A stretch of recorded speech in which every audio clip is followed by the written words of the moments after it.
I'm very happy to speak about Armenia here in front of such an audience. But first of all, tell me, who knows where Armenia is located? Raise your hands. Aha. Thank you. Now we will see on the map where Armenia is located. As you see, it is a very small country, and it is located between the Black and Caspian Sea.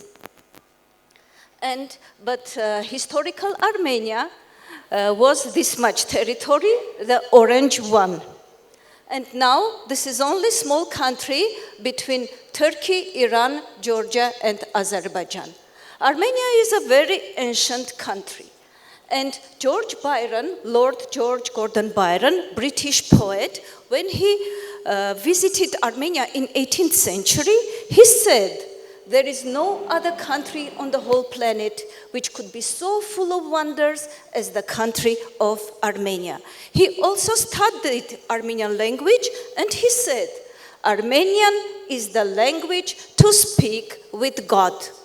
And Armenian language, as well as Sanskrit, belong to the same in the European family of languages. On the territory of Armenia, historical territory, which is now on the present Turkey, this Portasar or Göbekli Tepe was found, which is 12,000 years old. And the scholars of the world say this is such a unique historical monument, which is also ritual monument. It's very interesting. And this is Armenian Empire, which was very great in the 1st century BC between Mediterranean, Black, and Caspian Sea. Our holy Mount Ararat, this is biblical Mount Ararat in the Bible. It is mentioned that Noah's Ark came on the top of the mountain during the flood. So Armenia is, this is our forefather, Haik, and he was the founder of our calendar. He was an astrologer, and Haik is associated with the constellation Orion. And he was from the giants generation, because in Armenia there were found tombs of giant people 5 meters high. And 5th century historian, he says, our Armenian historian, that the first gods were fearsome and majestic and were behind the greatest blessings in the world. The beginning of the earth and its settling by people. From those people, a generation of absurdly huge giants has separated. One of them was Haik, a famous and brave leader and an accurate bowman. So from Haik's name came our name and the name of our country. So we call us Hai, and our country is called Hayastan. But our neighbors who knew that we are Aryans, they were calling us Armenians, and our country Armenia, which means Aryan man's land. So, we also, as other cultures in the world, we worship sun and moon. And there is a oath, very strong oath in Armenia, and we use it till now, that I am telling this in front of my son, or I'm telling this in front of my father's son or mother's son.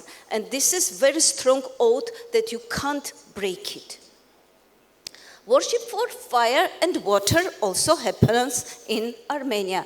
And fire is considered sister, and water is considered brother.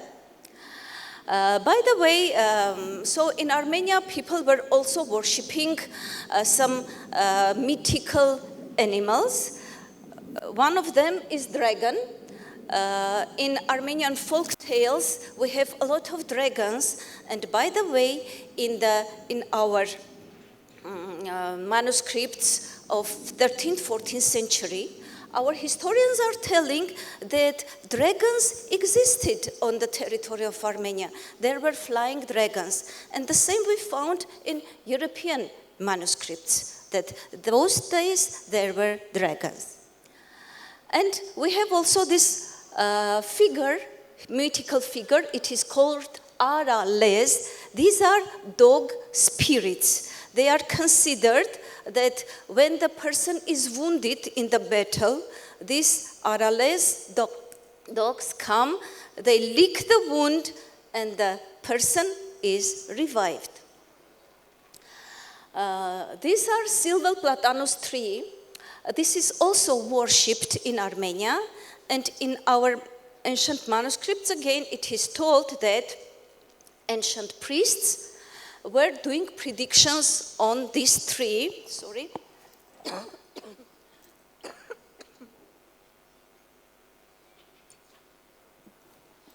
So the priests were sitting under the tree and listening to the waves of the leaves. They could understand, they could listen what the higher forces, what the gods were telling to them. And the same about with fire. The priests looking on the fire flame, they could understand what the gods are telling to them. Now this is our gods pantheon, Armenian gods pantheon. And on the territory of Turkey, which is historical Armenia, we have Nemrut mountain where we can see our main Armenian gods, but this is 3D photo. However, now it is in this shape. This is the real picture, because the Turks want to eliminate everything on their territory which is connected to Armenians, saying that that is their culture, their territory. So our main god Ara, god creator Ar, and he is the father goddess. Mother goddess is Anahit. She is very loved mother goddess, and she is a protector of family and a healer from illnesses. And in Armenia, there was the big golden statue of Anahit, 5 meters high, and it was worshipped. And I will tell you one thing, when in the 1st century BC, Roman Emperor Mark Antony invaded Armenia, his soldiers attacked this statue to steal it. And the history is saying, it is a historical fact, that the first soldiers who approached Anahit, they were blinded because it shined. This is golden, right? It shined, and they were blinded and they died. So when Christianity came to Armenia, it was in 301 AD. So all the Armenian temples were destroyed, pre-Christian Armenian temples, all the statues of gods, all our ancient books, everything was destroyed. So the only one statue of Anahit, it was founded in the end of 19th century, and only her head and her hand. And it is now in British Museum. Another one, Vahagan, god of fire, war and courage, conqueror of dragons. It is god of fire, as you see from the name Vahagan, it is like Indian Agni. And there is a hymn about his birth. In travail were heaven and earth, in travail too the purple sea. The travail held in the sea the small red reed.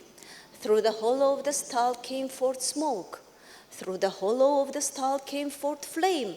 And out of the flame a youth ran. And this is the statue of Vahagan in Yerevan, capital of Armenia. And Milky Way galaxy also is connected with the name of Vahagan. So the legend says when the people were suffering from cold, he went to the